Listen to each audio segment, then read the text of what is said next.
morning, Shlog fans. It is Tuesday morning. It's actually pretty cold today, and it snowed a little bit, just a tiny skip. So I'm glad we got the ride in we did yesterday. That was awesome. And today, the pups and I are starting our day off, sadly not with a walk, but happily with mailing you guys stuff. Thank you guys so much for your support. You guys asked for some stickers and I'm sending them out, and yeah, I'm stoked to do that. Stoked to have you guys supporting the channel. It really means an absolute ton to me. We're getting closer and closer to 2,000 subscribers. When we do, hat hoodie combo is getting given away. I'm not sure exactly how we're gonna do that yet, but it's gonna happen once we hit 2,000. And then we got bigger plans for 5,000, 10,000, 100,000. We're going, man. We're gonna do this. We're gonna spread the gospel of two wheels around this planet. Want more people riding dirt bikes, more people having fun, more people outside, exercising, not playing video games, doing awesome stuff. So, yeah, Pups and I are gonna go mail this stuff, and then we'll get back to the daily Shlog.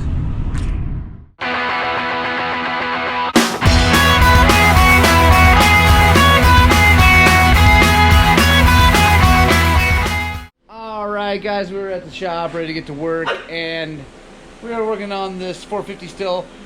At the end of Saturday, I forgot to mention, we still have to do the front brakes, and yes, they're super spongy. So what we're going to do is we're going to try to back bleed it, meaning we're going to push fluid up, but we're going to start by cracking that bleeder and pushing fluid down. The way I like to do this is get a zip tie, put the syringe up here.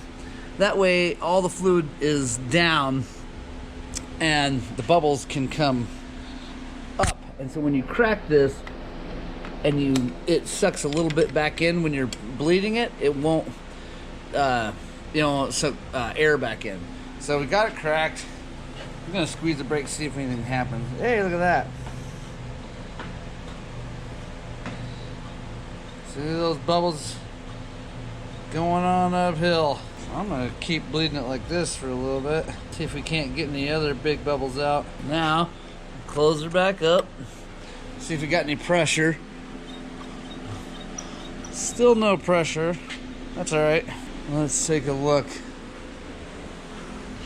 So, need to add some fluid.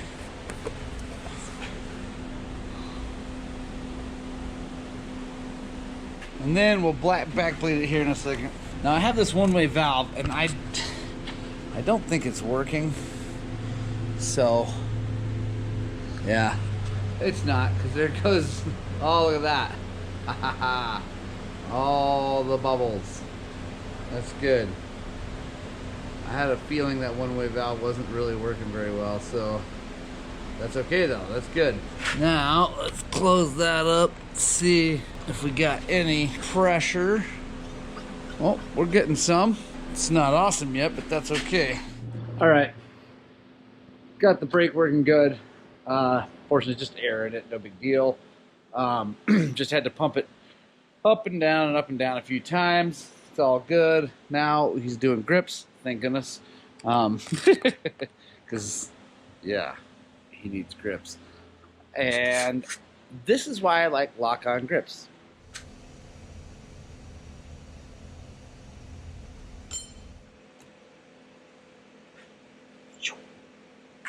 And since we're using the same grip, just put it right on that cam, and just like that, we're done. Well, that is so cool.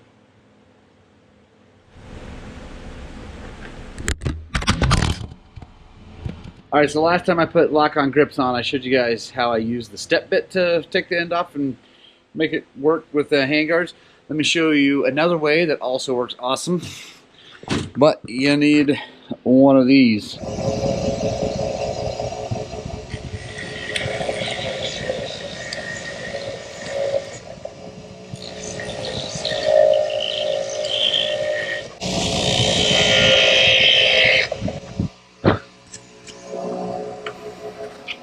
There we go. So either way, it works really good. The step bit, you got to end up cutting that little lip of rubber off for it to work. This way, whip, and you're good to go. But you do have to have a bench grinder, so I'm pretty sure a bench grinder costs more than a step bit, but I don't know. These days, you can buy that stuff pretty cheap at Harbor Freight. Now it's time to change some tires.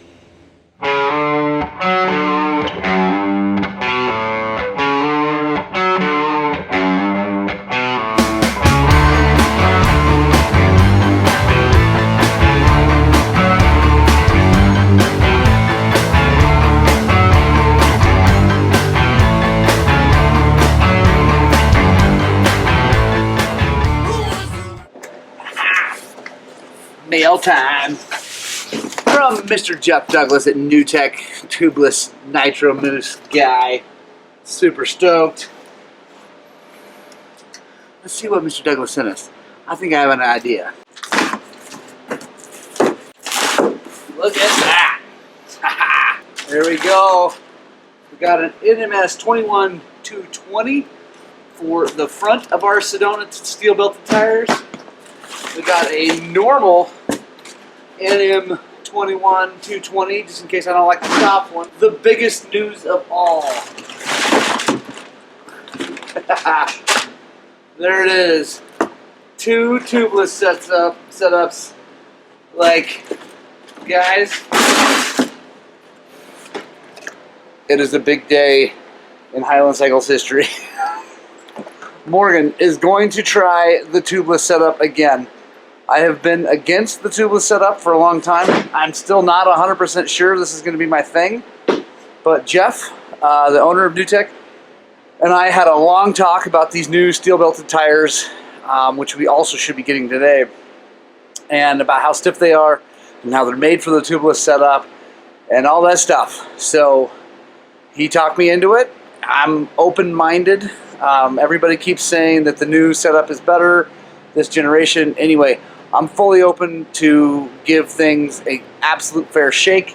I also got I got an email from Don Bobs, who has had no problems with his tubeless after he does some prep to the tire. So we're going to try that setup also on this tire. I will be filming all of that for you guys as we go forward. I don't think it's going to happen today. I got too much work to do on customers' bikes, but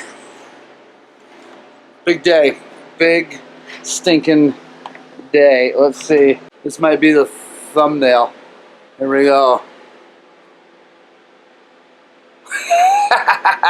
Right on. Also, Jeff was super kind and sent us extra inner bladders, rim tape, moose lube, a super cool mini floor pump to add plenty of pressure. That's actually really cool. I've never, let's take a look at that. That's actually really awesome. Thank you very much, Jeff. Thank you very much for that. I am super grateful. This is cool because it'll do 125 PSI. So that's been one of my problems with the tubeless setup, is that it takes a special pump to get enough pressure for the inner tube to be, over 100 pounds. And most dirt bikers don't have that, but I got one. So awesome, awesome, awesome, awesome. Thank you so much, Jeff. Thank you, New Tech. I am honestly going to give this a full real shake, like no messing around, not like going to really try to put all my bias behind me and give this thing a shot down in Arizona. So it's going to be in a place where traction is going to be at a premium, because it's kind of deserty, decomposed granite, like slippery stuff. So yeah, going to give it a shot, guys. I got to get back to work, but hopefully our Sedona tires get here later today, and I can show those to you also. We got the 450 XC all finished up. Got the paddle tire mounted up, other wheel on, front brakes bled, lights fixed, grips on it, full service. Tucked him into a front tire, so we're good to go. Next on the lift is a KX65. This gentleman, he just bought for his kid. When he went and checked it out, it was running really, really good. and he's all excited. And then they took it out, and then just not running very good. So says it's like it's fouling a plug. It runs, but it's not good. So I am desperately hoping that it's just something in the carburetor, and I'm only desperately hoping that because I want the kid to be able to get out and ride soon. And if it's something worse, then it's going to be here a while. So let's figure it out.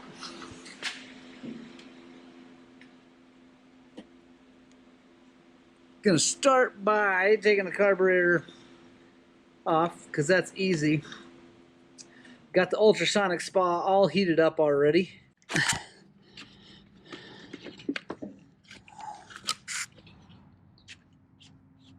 Take a quick look at the slide. Seems like everything's okay. Needle might not be in the exact right position, but we can fiddle with that. So next, gonna pop this flow ball off and take a look inside.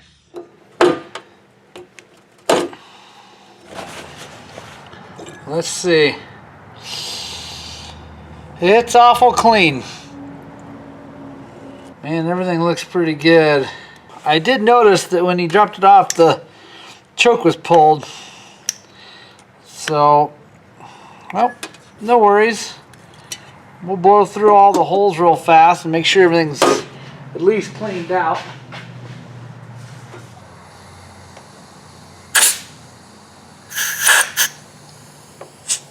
Let's put it back on and fire it up and see what happens, because I probably should have verified the problem first, but actually while it's apart, I'm going to take the reeds off and take a look at those.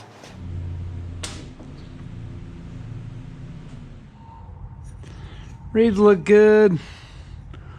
A little bit dirty, we'll clean those off, but they look good.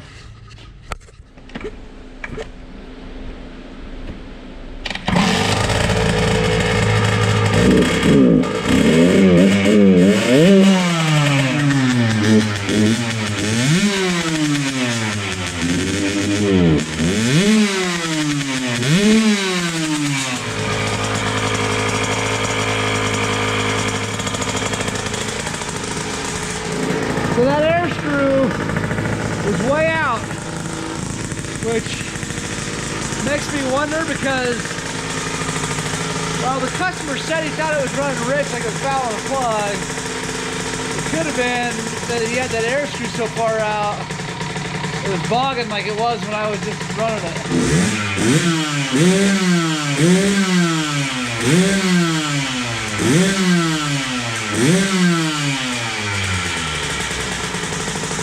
I think it runs good.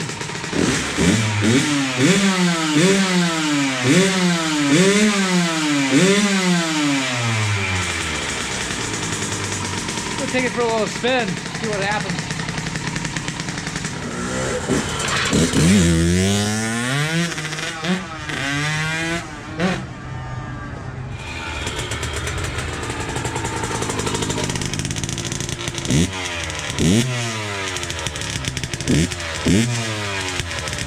I don't know how my child rides that thing. So fast. And it's like a on-off switch. Ooh. Like it just yay! No power valves on them or what? No, there's no power valve on a 65. Not on a KX, there are on the KTMs, but yeah. No, they're just an old school. Takes a man to ride one. You don't need no power valve. Hell no. Hell no. That was an easy one, guys. We got lucky. Cleaned the carburetor a little bit. Got the fuel or air screw adjusted. It feels good. All right, guys. Next on the lift is an incredibly clean 300. This is a 2008 or 9. Super clean 300 XCW. And that's in the way. We're going to be doing rear wheel bearings, which is what's in that bag. But then, look at this. Yeah.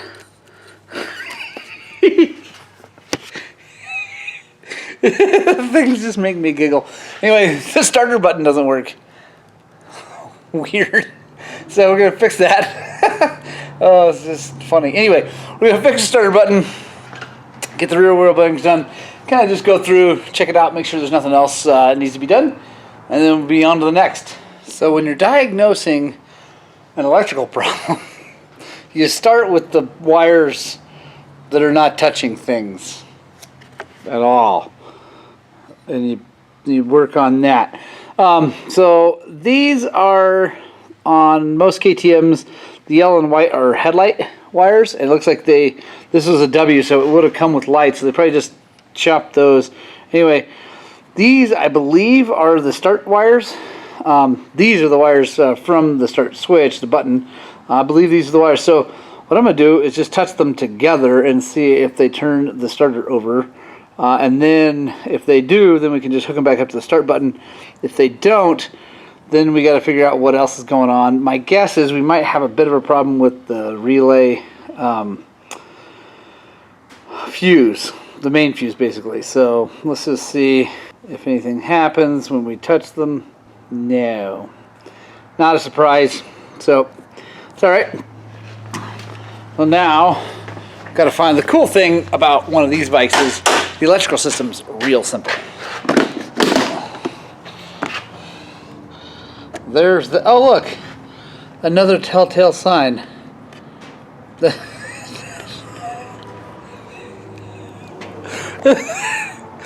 Oh, I'm sorry, but sometimes it's just too funny. It's just one thing after another. So, yeah, I don't know. This is one of those projects. It could be super simple, or we could get deeper into this, and it's just a giant nightmare. So, stick with us for the video because if it's a giant nightmare, it's going to get really interesting fast. And if it's super simple, then you'll learn something. And yeah, okay.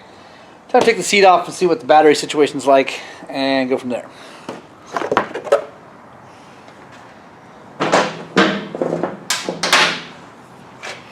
So there's a battery that's not hooked up. See how many volts it's got in it. 12.6, pretty good. Oh look, it's another broken wire.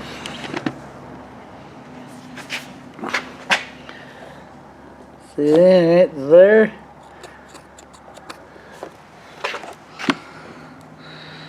All right. We're on the trail. And just like that, right tool for the job. These things are sweet. This one's from Snap-on or Blue Point, whatever, but you can probably find these things from Harbor Freight. It's nice, it's got lots of little things for taking electrical connections apart, so that we can put this back together with this and get it all happy.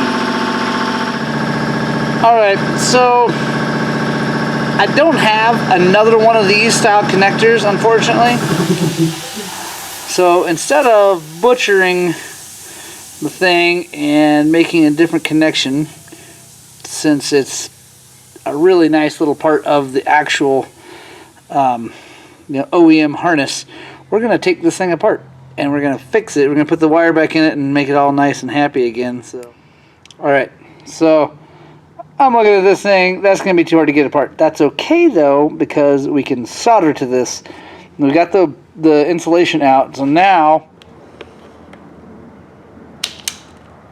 by the way, yes, these are the coolest wire strippers ever. Look those up. It's like Tool Aid. I don't know if I can find a thing on Amazon, so yeah, find these. These are awesome for doing this kind of stuff. What we'll do is we'll lay that in, bend the insulator holder back over.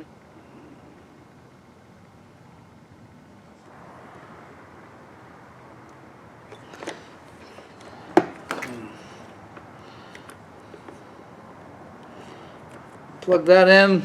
Now let's touch those wires, see if we make any noise.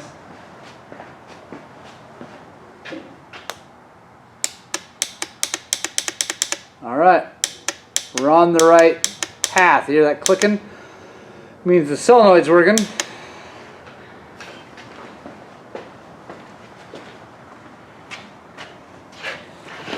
we're making progress. So now we gotta find out if we're getting 12 volts down to the starter. So the way we do that is we're gonna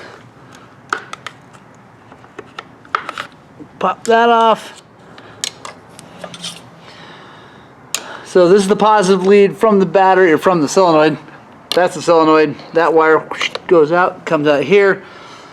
When you hit the start button, it connects this wire and this wire via magnet, and should apply direct 12 volts all the way to the starter. So now we got to find out if that's what's happening. So we're going to use our handy dandy voltmeter, and we're going to put positive lead down there, negative lead to the negative side of the battery, and hit the button. So 12 volts is going to the starter, but nothing's happening. That makes me think that the starter is either no good, probably the case because it's probably been sitting around, or something in the gear drive is hanging it up. But I bet the starter is not good. So I think the next thing to do is pop the cover, the plastic cover, off the starter, and see if we can't get in there and like tap it and see if we can't make it move that way. And then probably we're gonna have to make a phone call to this customer and say, hey man, if you really want this thing to work, we're gonna buy a starter. So well, let's just see. As with lots of two strokes, the pipe has been over too much for me to actually get it off. So what we're gonna do is just tap on this thing with a hammer, see if anything happens. This is the starter. This is the old style KTM starter mechanism, which is kind of, well, not kind of, it's an absolute afterthought for this year, and well, all the way up until 17 when they changed it, but it works okay. There's problems with it, but whatever. So yeah, we're gonna get a little hammer, tap on that thing, and then connect those wires and see if we can't make this thing at least try to turn.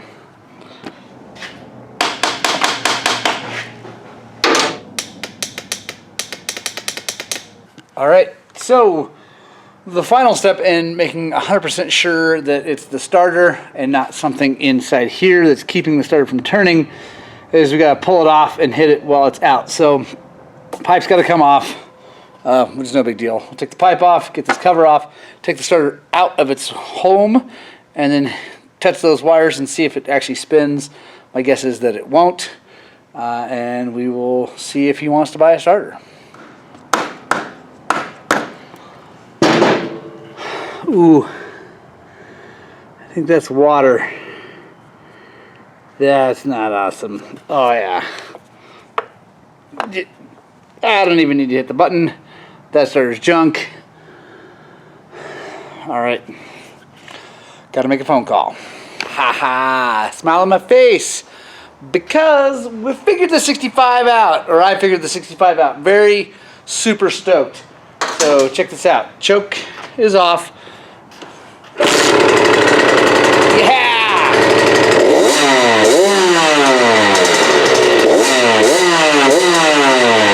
The sound of my people. Oh, I love it. So the reason it came in was because it needed a carb clean tune just to get it running. I've been sitting all winter, blah blah blah. So we put a spark plug in it. We took the carb apart. It was dirty, and actually the main jet had fallen out in the bowl. Anyway, put it all back together, and my new guy Zach had put it all together, and he had said, hey, look at this, and he had the flow, you know, the carb upside down. He's like, is this the way this goes?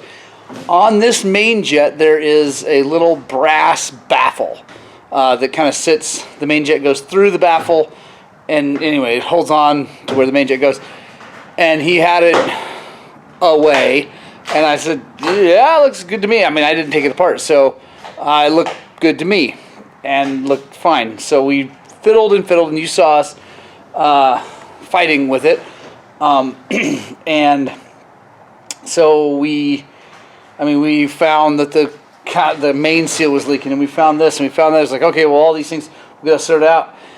And even the O-ring on the seat the float seat was leaking, and all these things. It just kept running lean, which is the opposite. Well, the main seal leaking would make it lean, but the needle or the float seat O-ring. Anyway, it was just really odd. So I was like, well, Zach's not in today. I finished up a bunch of other stuff. It's the end of the day, so I figured I'll just take a look at this real fast. And I took it apart, looked at it. It's all clean. And I'm like, you know what? I'm just going to flip that dumb thing over. I flipped it over, and bing, it runs. Now, I didn't think that that thing would make that big a difference, but it obviously did. So you learn something new every day. Whew, that's awesome. So stoked. Put the seat back on it. We already called the customer. He's stoked. He's coming to get it here soon. Move on to the next job. Woohoo! Oh, right on, guys. Thank you so much for joining me for today's Shlog. Got a bunch of great stuff done. Super stoked on the 65 being fixed. Got lots of stuff to do tomorrow. So make sure you join us. Make sure you subscribe to the channel. If you like what we're doing, if we've earned your subscription, go ahead and click that subscribe button. Also, if you hit the notification bell, then you'll know that every time that we upload, which is almost every day at around 6 p.m. Mountain Time. So at least 5 days a week, most weeks 7. So yeah, got a bunch of stuff to get done before I leave Friday for Arizona. We got all that cool stuff that NewTek sent me to test. We got the steel belted tires actually showing up tomorrow. I thought they were going to be here today, but my rep shows up tomorrow, so he's bringing those. And yeah, tons of stuff coming down the pike, guys. The weather's getting awesome, so the ride videos are going to ramp up, and I'll be doing a whole bunch of the in-depth trail videos out in Peach Valley like I did with Black Ridge. I'll put a card up here for the Black Ridge Trail video that I did, kind of an in-depth look at that whole trail play-by-play. I'll be doing that for pretty much everything out of Peach Valley this season. So yeah, thank you so much. I love you guys. I really appreciate you watching all these videos. I really want you to get out there, spread the gospel of two wheels. We need more people riding dirt bikes and having fun. And most importantly, honestly, this weather is getting ridiculously nice. You got to get out and ride your dirt bikes!